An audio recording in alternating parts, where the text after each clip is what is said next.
Hello everyone, today we are going to break down one of the most unusual and high stakes deals of 2025.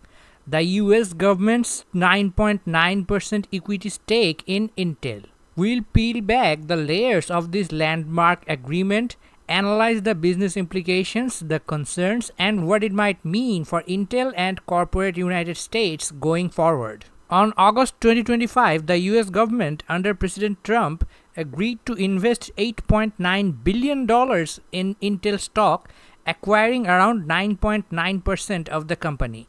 This capital comes from previously approved but unused CHIPS and Science Act grants and the Secure Enclave program. That adds to Intel's already received $2.2 billion in CHIPS grants, bringing the total public investment to approximately $11.1 billion.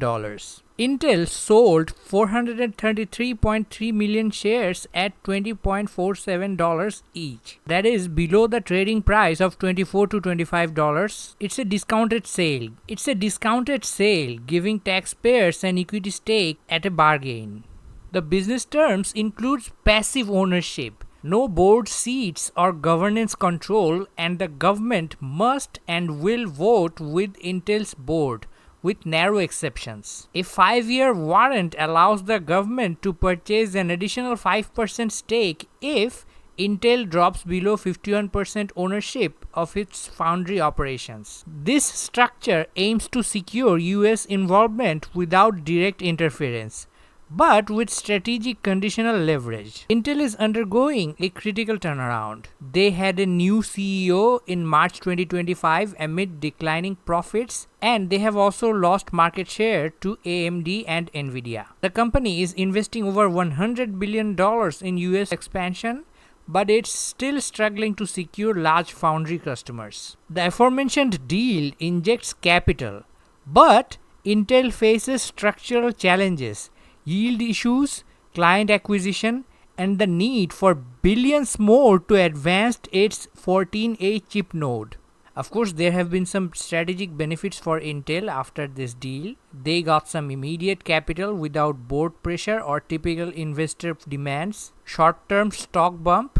Shares rose following the announcement, reflecting investor optimism. Political backing.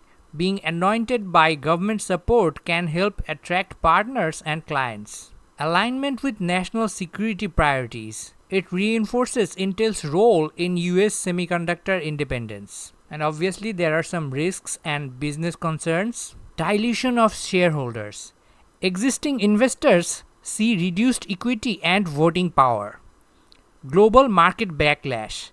Intel warned that the government's equity could damage its international sales, reputation, and invite litigation or political backlash, especially from foreign partners. Regulatory unpredictability.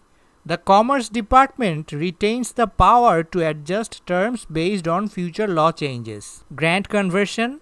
By converting future grants into equity, Intel may lose low-cost capital sources and limit future funding flexibility. Legal and governance uncertainties.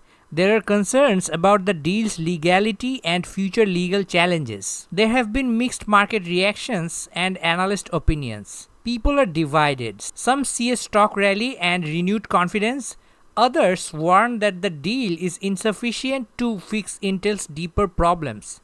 Seaport's Jay Goldberg rates it a sell, citing $20 billion more needed for chip development and unresolved operational issues. Despite short-term gains, uncertainty remains. Intel still lacks a long-term solution for business viability. This deal signals a shift. The US government is stepping into private enterprise, not just through subsidies but through equity ownership. This raises big questions. What's the future of government-business relationships? Will this set a new norm? Now, why did I decide to make this video? I was writing my script for horizontal integration and horizontal merger when I saw the news of this deal. That's when I was thinking that what kind of deal is this? It's not horizontal integration or horizontal merger. Intel is not combining with another competitor. The government is not part of Intel's supply chain or anywhere in the value chain. This falls under a category of minor equity investment. Obviously, the equity investment is done by US government. In this specific case, the US government did not seek management control, just influence and alignment of goals. It's about industrial policy, not just corporate strategy. By taking equity, the US government aligns its financial interest with Intel's success.